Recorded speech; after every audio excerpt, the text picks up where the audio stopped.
بات بھی اس حدیث مبارکہ میں نہیں۔ پھر رب نے فرمایا تمہارے نیک لوگ دعا کریں گے، اللہ ان کی دعا کو قبول نہیں فرمائے گا۔ اس لیے ہماری اس امت کو، امت محمدیہ کو، یعنی ہمیں اللہ کے قرآن میں فرمایا گیا کنتم خیر امت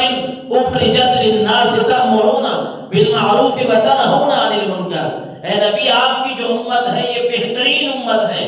اور یہاں بہترین امت کی ایک وجہ رب نے بیان فرمائی تأمرون بالمعروف وتنہون عن المنکر وتؤمنون باللہ۔ اے نبی آپ کی جو امت ہے یہ بہترین امت اس لیے ہے کہ یہ نیکیوں کا حکم کرتے ہیں، برائیوں سے روکتے ہیں، اللہ پر ایمان رکھتے ہیں۔ آج جو ماحول ہے نا، ہم اللہ پر ایمان تو رکھتے ہیں لیکن نیکی کا حکم کرنا یا برائی سے روکنا، اس سے ہم بیزار ہیں۔ نہ ہم خود ایسے کام کر رہے ہیں نہ ہم چاہتے ہیں، ہم تو کہتے ہیں بس دنیا جہاں جا رہی ہے جانے دیں، لیکن اللہ کا قرآن، نبی کا فرمان ہمیں یہ بتا رہا ہے کہ جتنی تمہاری طاقت ہے وہ ساتھ ہے، خود بھی نیک کام کرنے ہیں، لوگوں کو بھی نیک کام بتانے ہیں، لوگوں کو بھی نیکی کا حکم دینا ہے، خود بھی برائیوں سے رکنا ہے، لوگوں کو بھی روکنا ہے۔ اب عائشہ صدیقہ رضی اللہ تعالی عنہ ابن ماجہ شریف کی حدیث مبارکہ فرماتے میں نے خود سنا رسول اللہ سے، سمعت رسول اللہ صلی اللہ علیہ وسلم یقول مروا بالمعروف ونہوا عن المنکر قبل ان تدعوا فلا یستجاب لکم۔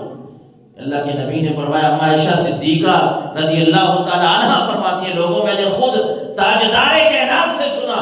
کہ لوگوں نیکی کا حکم کرو، برائی سے روکو، اس سے پہلے کہ رب تمہاری دعائیں قبول کرنا چھوڑ دے۔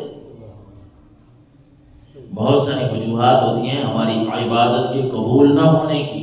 ہو سکتا ہے کچھ ایسی باتیں ہیں کہ ہم نیکیاں کر رہے ہوں لیکن ان نیکیوں کے بدلے ہمیں ثواب نہ ملے، ہمارے ثواب ضائع ہو جائے۔ یا بعض دفعہ یہ ہوتا ہے کہ جس طرح وہ غیبت کے معاملے میں احادیث ملتی ہیں نا، تو ایک حدیث مبارکہ کا یہ خلاصہ ہے، بندہ اپنی نیکیاں، پھر یہ بھی ہے نیکیاں کرنا اور نیکیوں کو محفوظ کرنا، اپنی نیکیوں کی حفاظت کرنا، یہ بھی بڑی بات ہے کہ بندہ نیکی تو کرتا جائے لیکن اس نیکی کو سنبھال نہ سکے۔ کوئی کسی ایسے گناہ میں ہے، ہم 5 وقت کے نمازی ہیں، قرآن مجید کی تلاوت کرتے ہیں، کوئی قاری صاحب ہے، کوئی علامہ صاحب ہے، کوئی حاجی صاحب، کوئی غازی صاحب، لیکن یہ ہے کہ کوئی کام ایسا کر بیٹھتے ہیں جس سے اپنی نیکیاں ضائع کر بیٹھتے ہیں۔ جس طرح غیبت کے معاملے میں اللہ کے نبی نے فرمایا جو بندہ غیبت کرتا ہے اللہ اس کی نیکیاں اس کے نامہ اعمال سے نکال کے دوسرے کو جس کی وہ غیبت کر رہا ہوتا ہے اس کے نامہ اعمال میں درج کر دیتا ہے۔ اس لیے ہمیں نیک کام تو کرنے ہیں لیکن اپنے نیکیوں کو ایک بچانا بھی ساتھ ہے،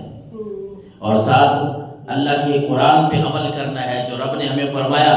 والمؤمنون والمؤمنات بعضهم اولیاء بعض۔ مومن مومن کے دوست ہیں، مومن مرد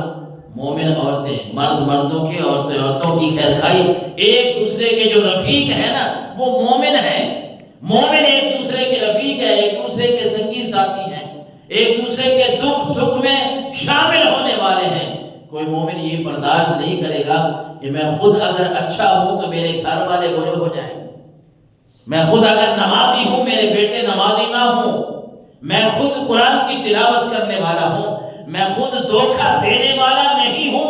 میرے بیٹے میری اولاد میرے گھر والے وہ بھی اسی طرح ہوں۔ مومن تو یہ پسند کرتا ہے کوئی کسی کو تکلیف نہ دے، نقصان نہ دے۔ اور اس کے بعد اللہ نے قرآن مجید میں اس آیت میں بھی فرمایا یأمرون بالمعروف وینہون عن المنکر ویقیمون الصلاۃ، کہ مومن ایک دوسرے کے رفیق ہوتے ہیں، دوست ہوتے ہیں، اور فرمایا مومن ہی ہیں جو ایک دوسرے کو اچھے کاموں کا حکم کرتے ہیں، برائیوں سے روکتے ہیں، یہ مومن ہے۔ ویقیمون الصلاۃ، جو نماز قائم کرتے ہیں، یہ مومنوں کا کام ہے، خود بھی نماز قائم کرتے ہیں، اپنی اولاد کو، اپنے گھر والوں کو، اپنے دوستوں کو بھی نماز کی پابندی کا حکم کرتے ہیں۔ وَيُؤْتُونَ الزَّكَاةَ، زکوٰۃ بھی ادا کرتے ہیں۔ وَيُطِيعُونَ اللَّهَ وَرَسُولَهُ، یہ مومنوں کی شان ہے کہ وہ اللہ کی بات کو بھی مانتے ہیں، اللہ کے نبی کی بات کو بھی مانتے ہیں، اللہ کی بھی اطاعت کرتے ہیں، رسول اللہ صلی اللہ علیہ وسلم کی بھی اطاعت کرتے ہیں، یہ مومنوں کی نشانی ہے۔ اور پھر رسول اللہ صلی اللہ علیہ وسلم نے فرمایا ان اللہ لا يسأل العبد یوم القیامت حتی یقول، بندے سے نا قیامت والے دن پوچھا جائے گا، ایک بندے سے پوچھا جائے گا ما منعک اذ رأیت المنکر ان تنکرہ، جب تو نے گناہ کو دیکھا اس سے روکا کیوں نہیں؟ صرف یہ نہیں ہے کہ نیکی کا حکم